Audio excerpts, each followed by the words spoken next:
Hello बच्चों, मैं शिप्रा श्रीवास्तव किशोरी classes में आपका स्वागत करती हूँ। आज मैं आपको पढ़ाने जा रही हूँ व्याकरण संबोध पुस्तक कक्षा 4 पाठ 1 भाषा। भाषा को अंग्रेजी में हम लैंग्वेज कहते हैं। किसी भी शब्द को जब हम पढ़ते हैं तो उसका अंग्रेजी और हिंदी जानना हमारे लिए आवश्यक होता है। तो भाषा को हम अंग्रेजी में लैंग्वेज बोलते हैं। मनुष्य क्या है? एक सामाजिक प्राणी है। उसे परिवार, समाज और मित्रों के साथ रहना अच्छा लगता है। आपको भी अपने परिवार, समाज और मित्रों के साथ रहना अच्छा लगता है। अगर आपको समाज से अलग कर दिया जाए तो आप जी पाओगे? नहीं ना, बिल्कुल नहीं ना।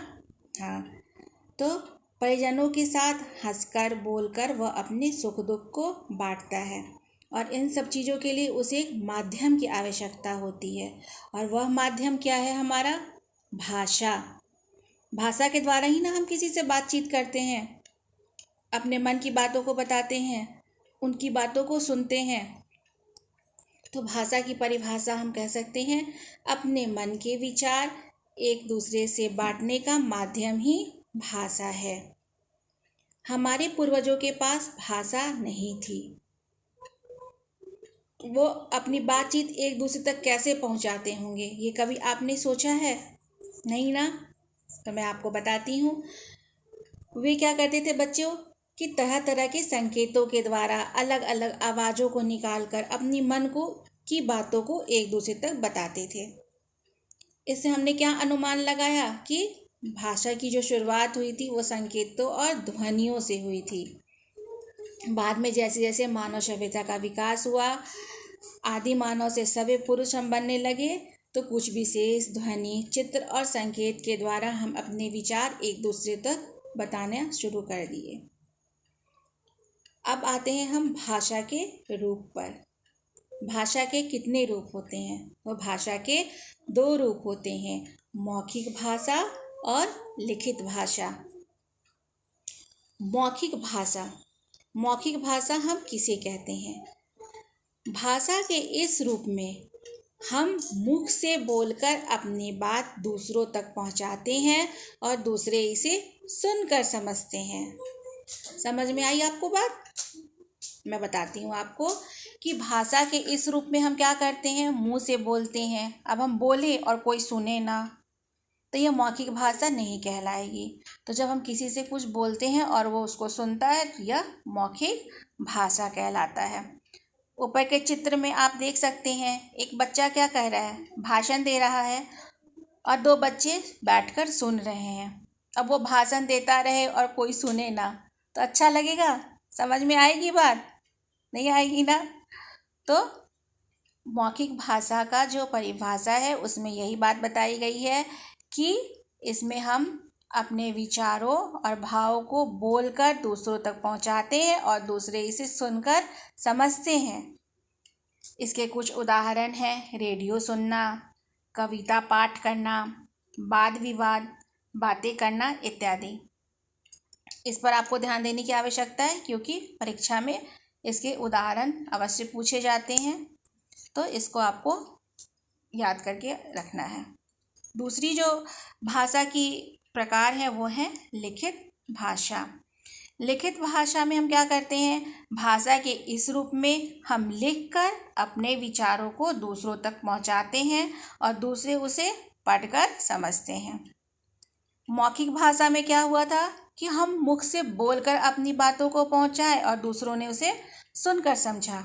और लिखित भाषा में हमने क्या करा कि हमने लिखा और दूसरे उसे पढ़कर समझे। समझ में आ गई बात आपको? आगे बढ़ते हैं। ऊपर के चित्र में क्या दिख रहा है कि बच्चा जो है वो बैठकर पत्र लिख रहा है। 2 बच्चे जो हैं वो बगीचे के बाहर लगे बोर्ड को पढ़ रहे हैं। यहाँ लिखकर और पढ़कर विचारों का आदान प्रदान हो रहा है, अतः यह भाषा के लिखित रूप है। व्हाट्सएप, ईमेल, पत्र लेखन अब बहुत पुरानी हो गई है क्योंकि अभी का जो समय है उसमें पत्र लेखन पर विशेष जोर नहीं है क्योंकि व्हाट्सएप, ईमेल, एसएमएस का ज़माना है। तो ये लिखित भाषा के क्या है, उदाहरण हैं। ठीक है। अब हम आगे बढ़ते हैं। इसके अलावे जो हमारे पूर्वज करते थे, कई बार क्या होता है कि हम इशारों से, संकेतों से अपनी बात दूसरों तक पहुंचाते हैं, तो यह भाषा का सांकेतिक रूप कहलाता है, लेकिन इसे मुख्य रूप में शामिल नहीं किया गया है। सांकेतिक भाषा में जैसा कि आप ऊपर के चित्र में देख रहे हैं कि यातायात संकेतक जो है और यातायात नियंत्रित करने वाला सिपाही जो है वो सांकेतिक भाषा का उदाहरण प्रस्तुत कर रहा है। जैसे हम कहीं घूमने जाते हैं, कहीं बाहर निकलते हैं, तो जब हमें ट्रैफिक सिग्नल के पास हम पहुंचते हैं तो लाल बत्ती जली, रुकना है, हरी बत्ती जली तो जाना है, जेब्रा क्रॉसिंग है तो हमें उस पर चलना है। तो ये सब चीज़ें हम क्या संकेत के द्वारा, वहाँ हमें कोई बताता तो नहीं है, हम क्या करते हैं संकेत के द्वारा समझते हैं। इसके अलावा नोटिस बोर्ड पर, भोजनालय के बोर्ड पे चम्मच कांटा दिखा, हमने समझ लिया कि यहाँ पर हमें पढ़ाई करनी है, नहीं, यहाँ पर हमें खाना खाना है। अगर बैग की चित्र बनी है, पुस्तक की चित्र बनी है, तो हम समझ जाते हैं कि यहाँ हमें पढ़ाई करनी है। तो ये सब क्या है बेटे, सांकेतिक भाषा के उदाहरण हैं। कुछ लोग ऐसे भी होते हैं जो सुन और बोल नहीं सकते हैं, वे भी संकेत से अपनी बात करते हैं। जहाँ बोलना मना होता है, जैसे पुस्तकालय, अब पुस्तकालय में आप बैठ गए और वहाँ बातें कर रहे हैं, तो ये अच्छी बात नहीं है, क्योंकि शांति से पुस्तक आप पढ़ रहे हैं तो शांति से पढ़नी है, तो वहाँ पर आपको चुप रहना पड़ता है।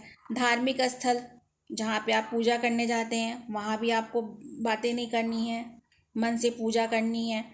तो यहाँ पर भी सांकेतिक भाषा का प्रयोग किया जाता है।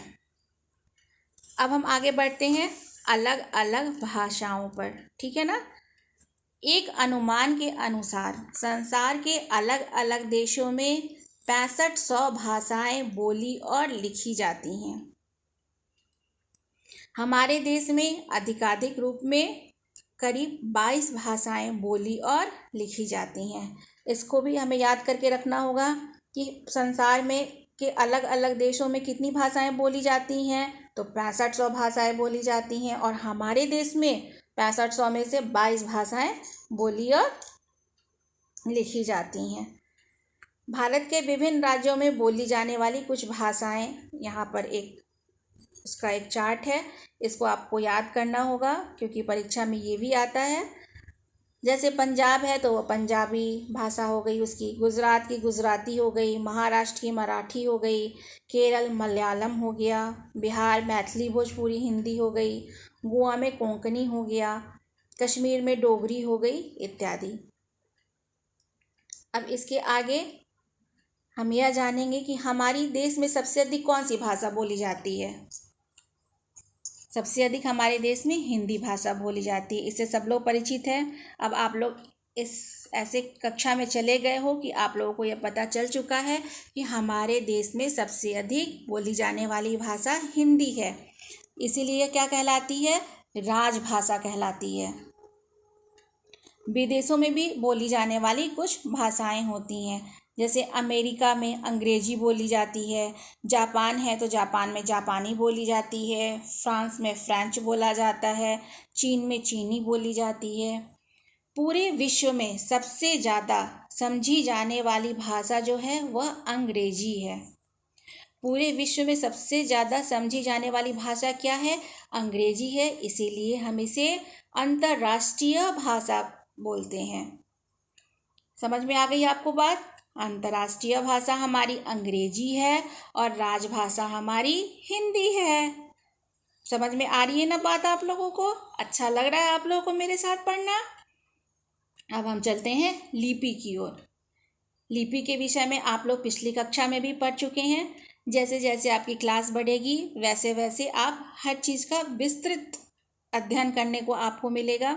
पिछली बार आपने लिपि के बारे में बिल्कुल छोटी सी आपका एक इंट्रोडक्शन था, इस बार लिपि की बारे में इसका परिभाषा भी है और कहाँ कौन सी लिपि बोली जाती है इसका भी वर्णन है।